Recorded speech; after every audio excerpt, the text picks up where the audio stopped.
ನಮಸ್ಕಾರ ಸ್ನೇಹಿತರೆ, ನಿಮ್ಮೆಲ್ಲರ ಅಡುಗೆ ಮನೆಯ ಅತ್ಯಗತ್ಯ ಭಾಗ ಯಾವುದು ಗೊತ್ತೇ? ಅದುವೇ ಉಪ್ಪು. ಕೇವಲ ರುಚಿಗೆ ಮಾತ್ರವಲ್ಲ, ನಮ್ಮ ದೇಹದ ಆರೋಗ್ಯಕ್ಕೂ ಅಷ್ಟೇ ಮುಖ್ಯ ಈ ಪುಟ್ಟ ಅರಳು.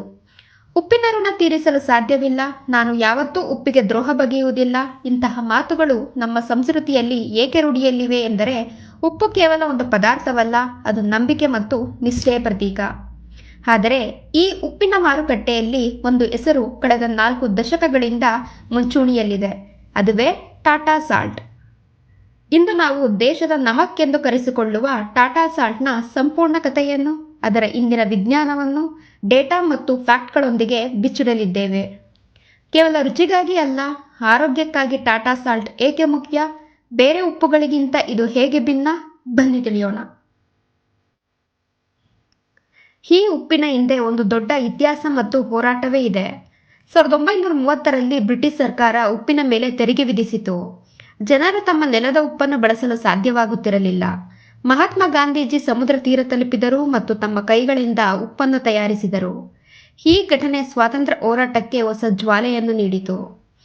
ಆ ಪರಿಣಾಮವಾಗಿ ನಾವು ಸ್ವಾತಂತ್ರ್ಯದ ನಂತರವೂ ಉಪ್ಪು ತಯಾರಿಕೆಯಲ್ಲಿ ಪರಿಣಿತರಾದೆವು. ಆದರೆ ಇದರೊಂದಿಗೆ ಒಂದು ದೊಡ್ಡ ಸಮಸ್ಯೆ ಎದುರಾಗಿತ್ತು. ಅದಕ್ಕೆ ಯಾರೂ ಗಮನ ಕೊಡಲಿಲ್ಲ. ಅದುವೇ ಅಯೋಡಿನ್ ಕೊರತೆ. ಅಯೋಡಿನ್ ಕೊರತೆ ಮೇಲೆ ಯಾರೂ ಹೆಚ್ಚು ಗಮನ ಹರಿಸುತ್ತಿರಲಿಲ್ಲ. ಸಮುದ್ರದಿಂದ ತೆಗೆದ ಉಪ್ಪಿನಲ್ಲಿ ಅತಿ ಕಡಿಮೆ ಪ್ರಮಾಣದಲ್ಲೇ ಅಯೋಡಿನ್ ಇರುತ್ತಿತ್ತು. ಅದರಿಂದ ಶರೀರದ ಅಗತ್ಯತೆಗಳನ್ನು ಪೂರೈಸಲಾಗುತ್ತಿರಲಿಲ್ಲ. ಜೊತೆಗೆ ಜನರು ಬಹುಮಟ್ಟಿಗೆ ತೆರೆದ ಉಪ್ಪನ್ನೇ ಖರೀದಿಸುತ್ತಿದ್ದರು. ಅದರಲ್ಲಿ ಮಣ್ಣು, ಹುಳು, ಫಂಗಸ್ ಹೀಗೆ ಅನೇಕ ಅಶುದ್ಧಿಗಳು ಇದ್ದವು ಮತ್ತು ಮುಂದೆ ಬೆಳವಣಿಗೆ ಸಮಸ್ಯೆಗಳನ್ನು ಎದುರಿಸುತ್ತಿದ್ದರು. ಈ ಎಲ್ಲ ಪರಿಸ್ಥಿತಿಗಳು ನಿಧಾನವಾಗಿ ರಾಷ್ಟ್ರೀಯ ಆರೋಗ್ಯ ತುರ್ತು ಪರಿಸ್ಥಿತಿಯನ್ನೇ ಸೃಷ್ಟಿಸಿತು. ಈ ಕಾರಣಗಳಿಂದ 1980ರ ದಶಕದಲ್ಲಿ ಒಂದು ಮೌನ ದುರಂತ ದೇಶವನ್ನೇ ಆವರಿಸತೊಡಗಿತ್ತು. ಅದು ಮುಂದಿನ ಪೀಳಿಗೆಗೂ ದೊಡ್ಡ ಅಪಾಯವಾಗಬಹುದಾಗಿತ್ತು. ವಿಶೇಷವಾಗಿ ಭಾರತದ ಗ್ರಾಮೀಣ ಪ್ರದೇಶಗಳು ಅಯೋಡಿನ್ ಕೊರತೆಯಿಂದ ಭಾರೀ ರೀತಿಯಲ್ಲಿ ತತ್ತರಿಸುತ್ತಿದ್ದವು. ಅಯೋಡಿನ್ ಕೊರತೆ ಎಂದರೆ ಸಣ್ಣ ಸಮಸ್ಯೆಯಲ್ಲ, ಇದು ಥೈರಾಯ್ಡ್ ಗ್ರಂಥಿ ಮೇಲೆ ನೇರ ಪರಿಣಾಮ ಬೀರಿತು. ಅದರ ಪರಿಣಾಮವಾಗಿ ಅನೇಕ ಜನರಲ್ಲಿ ಗಾಯ್ಟರ್ ರೋಗ ತೀವ್ರವಾಗಿ ಹೆಚ್ಚತೊಡಗಿತು. ಈ ರೋಗದಲ್ಲಿ ಗಂಟಲಿನ ಗ್ರಂಥಿ ಊದುತ್ತದೆ, ಉಸಿರಾಟಕ್ಕೂ ತೊಂದರೆ ಉಂಟಾಗುತ್ತದೆ. ಅಷ್ಟೇ ಅಲ್ಲದೆ ಮಕ್ಕಳ ಬ್ರೈನ್ ಡೆವಲಪ್ಮೆಂಟ್ ಮೇಲೂ ನೇರ ಪರಿಣಾಮ ಬೀರಿತು. ಅನೇಕ ಮಕ್ಕಳಲ್ಲಿ ಕ್ರಿಟಿನಿಸಮ್ ಎಂಬ ಗಂಭೀರ ಸ್ಥಿತಿ ಕಂಡುಬಂತು. ಅಲ್ಲಿ ಮಗುವಿಗೆ ಸರಿಯಾಗಿ ಮಾತನಾಡಲು, ನಡೆಯಲು ಸಾಧ್ಯವಾಗುತ್ತಿರಲಿಲ್ಲ. ದೇಹ ಹಾಗೂ ಮನಸ್ಸಿನ ಬೆಳವಣಿಗೆಯು ಸಂಪೂರ್ಣವಾಗಿ ಅಸಮರ್ಪಕವಾಗುತ್ತಿತ್ತು. ಗರ್ಭಿಣಿ ಮಹಿಳೆಯರೂ ಸಹ ಈ ಕೊರತೆಯಿಂದ ಬಾಧಿತರಾಗಿದ್ದರು. ಅವರಲ್ಲಿ ಬಹುಮಟ್ಟಿಗೆ ಅಕಾಲಿಕ ಪ್ರಸವಗಳು ನಡೆದವು. ಮಕ್ಕಳು ಕಡಿಮೆ ತೂಕದೊಂದಿಗೆ ಜನಿಸುತ್ತಿದ್ದರು. ಮತ್ತೆ ಸಚಿವಾಲಯ ಮತ್ತು ವಿಶ್ವ ಆರೋಗ್ಯ ಸಂಸ್ಥೆ ಒಂದಾಗಿ ಸರ್ಕಾರಕ್ಕೆ ತುರ್ತು ವರದಿ ಸಲ್ಲಿಸಿತು. ಅವರು ಸ್ಪಷ್ಟವಾಗಿ ಹೇಳಿದರು, ಈ ಸಂಕಟವನ್ನು ತಡೆಯಬೇಕೆಂದರೆ ಪ್ರತಿ ಮನೆಗೂ ಕಡ್ಡಾಯವಾಗಿ ಅಯೋಡಿನ್ ಮಿಶ್ರಿತ ಉಪ್ಪು ತಲುಪಿಸಬೇಕು ಎಂದು ಹೇಳಿದರು. ಇಂತಹ ಸಮಯದಲ್ಲಿ ಟಾಟಾ ಗ್ರೂಪ್ ಒಂದು ನಿರ್ಧಾರಕ್ಕೆ ಬಂದಿತು. 1983ರಲ್ಲಿ ಟಾಟಾ ಕೆಮಿಕಲ್ಸ್ ಈ ಸಮಸ್ಯೆಗೆ ಶಾಶ್ವತ ಪರಿಹಾರ ನೀಡಲು ಮುಂದಾಗಿತ್ತು. ಆಗ ಗುಜರಾತಿನ ಮಿಠಾಪುರ ಫ್ಯಾಕ್ಟರಿಯನ್ನು ಆಯ್ಕೆ ಮಾಡಿದರು. ಟಾಟಾ ಉಪ್ಪು ತಯಾರಿಕೆಯ ಪಾರಂಪರಿಕ ವಿಧಾನವನ್ನು ಬಿಟ್ಟು ದೇಶಕ್ಕೆ ಆಧುನಿಕ ತಂತ್ರಜ್ಞಾನವನ್ನು ತರುವ ಉದ್ದೇಶ ಕೂಡ ಟಾಟಾದ್ದಾಗಿತ್ತು. ಅದಕ್ಕಾಗಿ ಟಾಟಾ ಭಾರತದಲ್ಲಿ ಮೊದಲ ಬಾರಿ ಪೂರ್ಣ ಸ್ವಯಂಚಾಲಿತ ವ್ಯಾಕ್ಯೂಮ್ ಎವಾಪರೇಷನ್ ತಂತ್ರಜ್ಞಾನವನ್ನು ಪರಿಚಯಿಸಿತು. ಈ ವಿಧಾನದಿಂದ ತಯಾರಾದ ಉಪ್ಪು ಹೆಚ್ಚು ರಿಫೈನ್ಡ್ ಆಗಿತ್ತು ಮತ್ತು ಶುದ್ಧತೆಯಲ್ಲಿ ಅದ್ಭುತವಾಗಿತ್ತು. ಟಾಟಾ ಪ್ರತಿ ಕ್ರಿಸ್ಟಲ್ನಲ್ಲಿ ಅಯೋಡಿನ್ ಪ್ರಮಾಣವನ್ನು ಸಮಾನವಾಗಿ ಹಂಚಿಕೆ ಮಾಡಲಾಯಿತು. ಅಯೋಡಿನ್ ಅನ್ನು ಪೊಟ್ಯಾಷಿಯಂ ಅಯೋಡೇಟ್ ರೂಪದಲ್ಲಿ ಉಪ್ಪಿಗೆ ಸೇರಿಸಲಾಗುತ್ತದೆ. ಈ ರೂಪವು ಉಪ್ಪಿನಲ್ಲಿ ಹೆಚ್ಚು ಸ್ಥಿರವಾಗಿರುತ್ತದೆ, ಅಂದರೆ ಪ್ಯಾಕೆಟ್ ತೆಗೆದ ನಂತರವೂ ಅದರ ಪ್ರಮಾಣ ಬೇಗನೆ ಕಡಿಮೆಯಾಗುವುದಿಲ್ಲ. ಟಾಟಾ ಸಾಲ್ಟ್ ಭಾರತದ ಬ್ರ್ಯಾಂಡೆಡ್ ಅಯೋಡೈಸ್ಡ್ ಉಪ್ಪಾಗಿ ಮಾರುಕಟ್ಟೆಗೆ ಬಂದಿತು. ಇದರ ಗುರಿ ಪ್ರತಿ ಭಾರತೀಯ ಕುಟುಂಬಕ್ಕೂ ಶುದ್ಧ ಮತ್ತು ಅಯೋಡಿನ್ ಖಚಿತ ಪ್ರಮಾಣದಲ್ಲಿ ಇರುವ ಉಪ್ಪನ್ನು ತಲುಪಿಸುವುದು. ಇದು ಕೇವಲ ಉಪ್ಪಾಗಿರಲಿಲ್ಲ, ಅದು ಒಂದು ಆರೋಗ್ಯದ ಅಭಿಯಾನವಾಗಿತ್ತು. ದೇಶ್ ಕಾ ನಮಕ್ ಎಂಬ ಟ್ಯಾಗ್ಲೈನ್ನೊಂದಿಗೆ ಮಾರುಕಟ್ಟೆಗೆ ಪಾದಾರ್ಪಣೆ ಮಾಡಿದ ಟಾಟಾ ಸಾಲ್ಟ್ ಇಡೀ ದೇಶದ ನಂಬಿಕೆಗೆ ಪಾತ್ರವಾಯಿತು. ಆಹಾರ ಸುರಕ್ಷತೆ ಮತ್ತು ಗುಣಮಟ್ಟ ಪ್ರಾಧಿಕಾರದ ನಿಯಮಗಳ ಪ್ರಕಾರ ಪ್ಯಾಕ್ ಆದ ಉಪ್ಪಿನಲ್ಲಿ ಪ್ರತಿ ಮಿಲಿಯನ್ಗೆ ಕನಿಷ್ಠ 15 ಭಾಗ ಅಯೋಡಿನ್ ಇರಲೇಬೇಕು. ಟಾಟಾ ಸಾಲ್ಟ್ ಕಟ್ಟುನಿಟ್ಟಾದ ಗುಣಮಟ್ಟ ನಿಯಂತ್ರಣದ ಮೂಲಕ ಪ್ರತಿ ಪ್ಯಾಕೆಟ್ನಲ್ಲಿ ಈ ಕಡ್ಡಾಯ ಪ್ರಮಾಣವನ್ನು ಖಚಿತಪಡಿಸುತ್ತದೆ.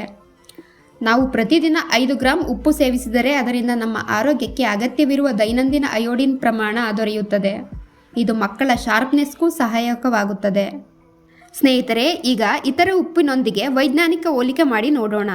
ಮಾರುಕಟ್ಟೆಯಲ್ಲಿ ಈಗ ಹಿಮಾಲಯನ್ ಪಿಂಕ್ ಸಾಲ್ಟ್, ಕಪ್ಪು ಸಾಲ್ಟ್ ಮತ್ತು ಸಮುದ್ರದ ಉಪ್ಪಿನ ಟ್ರೆಂಡ್ ಹೆಚ್ಚಾಗಿದೆ. ಇವುಗಳಿಗೆ ಹೋಲಿಕೆ ಮಾಡಿದರೆ ಟಾಟಾ ಸಾಲ್ಟ್ ಹೇಗೆ ಭಿನ್ನ ನೋಡೋಣ. ಮೊದಲನೆಯದಾಗಿ ಸಾಮಾನ್ಯ ಉಪ್ಪು ಅಂದರೆ ಕಾಮನ್ ಅನ್ಬ್ರ್ಯಾಂಡೆಡ್ ಸಾಲ್ಟ್ ಅಥವಾ ಸೋಲಾರ್ ಸಾಲ್ಟ್. ಇದು ಸೋಲಾರ್ ಇವ್ಯಾಪೊರೇಷನ್ ನಿಂದ ತಯಾರಿಸಲ್ಪಡುತ್ತದೆ. ಇದರಲ್ಲಿ ಶುಚಿತ್ವ ಕಡಿಮೆಯಾಗಿದ್ದು ಮಣ್ಣು, ಸುಣ್ಣದಾಂಶ ಮತ್ತು ಇತರ ಕರಗದ ಕಲ್ಮಶಗಳಿರುತ್ತವೆ. ಅಯೋಡಿನ್ ಪ್ರಮಾಣವೂ ಸಹ ಅನಿಶ್ಚಿತವಾಗಿರುತ್ತದೆ. ಎರಡನೆಯದಾಗಿ ಹಿಮಾಲಯನ್ ಪಿಂಕ್ ಸಾಲ್ಟ್ ಅಥವಾ ಸೇಂದಾ ನಮಕ್. ಕನಿಷ್ಠ ಸಂಸ್ಕರಣೆ ಮತ್ತು ನೈಸರ್ಗಿಕ ಖನಿಜಾಂಶಗಳು ಕಡಿಮೆ ಇವೆ ಎಂಬ ನಂಬಿಕೆ ಇದೆ. ಪಿಂಕ್ ಸಾಲ್ಟ್ನಲ್ಲಿ 98% ಸೋಡಿಯಂ ಕ್ಲೋರೈಡ್ ಇದೆ. ಉಳಿದ 2% ಟ್ರೇಸ್ ಮಿನರಲ್ಸ್ಗಳು ಇವೆ. ಆದರೆ ಈ ಖನಿಜಗಳು ನಮ್ಮ ದೇಹದ ದೈನಂದಿನ ಅವಶ್ಯಕತೆಯನ್ನು ಪೂರೈಸಲು ತುಂಬ ಕಡಿಮೆ ಪ್ರಮಾಣದಲ್ಲಿವೆ. ಪಿಂಕ್ ಸಾಲ್ಟ್ನಲ್ಲಿ ಅಯೋಡಿನ್ ಕಡಿಮೆ ಪ್ರಮಾಣ ಅಥವಾ ಇರುವುದೇ ಇಲ್ಲ. ಅಯೋಡಿನ್ ಕೊರತೆ ಇರುವವರಿಗೆ ಇದು ಸೂಕ್ತವಲ್ಲ.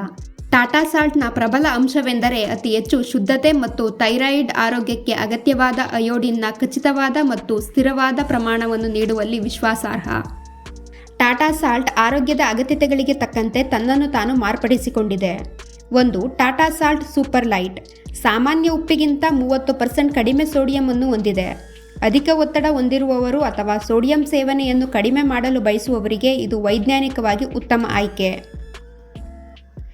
ಎರಡನೆಯದಾಗಿ Tata salt double fortified salt. ಇದು ಅಯೋಡಿನ್ ಮತ್ತು ಕಬ್ಬಿಣಾಂಶ ಎರಡನ್ನೂ ಹೊಂದಿರುತ್ತದೆ. ಭಾರತದಲ್ಲಿ ಕಬ್ಬಿಣಾಂಶದ ಕೊರತೆ ಒಂದು ದೊಡ್ಡ ಸಮಸ್ಯೆಯಾಗಿದೆ. ಆದರೆ ಈ ಉಪ್ಪು ಅಯೋಡಿನ್ ಜೊತೆಗೆ ದೈನಂದಿನ ಕಬ್ಬಿಣಾಂಶದ ಅಗತ್ಯತೆಯನ್ನು ಪೂರೈಸಲು ಸಹಾಯ ಮಾಡುತ್ತದೆ. ಟಾಟಾ ಸಾಲ್ಟ್ ಇಷ್ಟು ದೊಡ್ಡ ಬ್ರ್ಯಾಂಡ್ ಆಗಿ ಬೆಳೆಯಲು ಕಾರಣವೇನು ಗೊತ್ತಾ ಸ್ನೇಹಿತರೆ? ಟಾಟಾ ಗ್ರೂಪ್ ಎಂಬ ಹೆಸರು ತನ್ನದೇ ಆದ ನಂಬಿಕೆಯನ್ನು ಹೊಂದಿದೆ. ಟಾಟಾ ಉತ್ಪನ್ನಗಳು ಎಂದರೆ ಗುಣಮಟ್ಟದಲ್ಲಿ ಯಾವುದೇ ರಾಜಿ ಇಲ್ಲ ಎಂಬ ನಂಬಿಕೆ ಭಾರತೀಯರಲ್ಲಿದೆ. ಟಾಟಾ ಸಾಲ್ಟ್ ವಿತರಣಾ ಜಾಲ ಭಾರತದಲ್ಲಿ ಅತಿ ದೊಡ್ಡದು.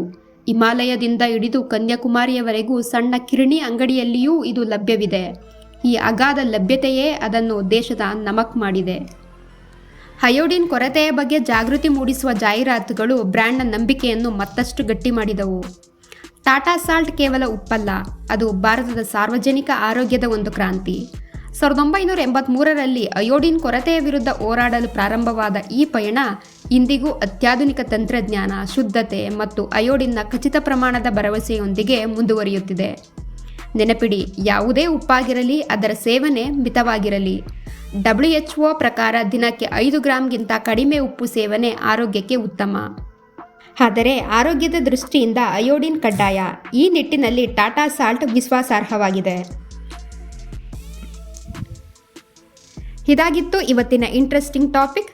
ಗೆಳೆಯರೇ, ನಿಮ್ಮ ಮನೆಯಲ್ಲಿ ನೀವು ಯಾವ ಉಪ್ಪನ್ನು ಬಳಸುತ್ತೀರಾ ಎಂಬುದನ್ನು ಕಮೆಂಟ್ ಸೆಕ್ಷನ್ನಲ್ಲಿ ನನಗೆ ತಿಳಿಸಿ. ನೀವು ಇನ್ನೂ ನಮ್ಮ ಚಾನಲ್ಗೆ ಸಬ್ಸ್ಕ್ರೈಬ್ ಆಗಿಲ್ಲ ಅಂದರೆ ಸಬ್ಸ್ಕ್ರೈಬ್ ಆಗಿ. ವಿಡಿಯೋ ಇಷ್ಟ ಆದರೆ ಲೈಕ್ ಮಾಡಿ, ಶೇರ್ ಮಾಡಿ. ಮತ್ತೆ ಮುಂದಿನ ವಿಡಿಯೋದಲ್ಲಿ ಸಿಗೋಣ. ಧನ್ಯವಾದಗಳು.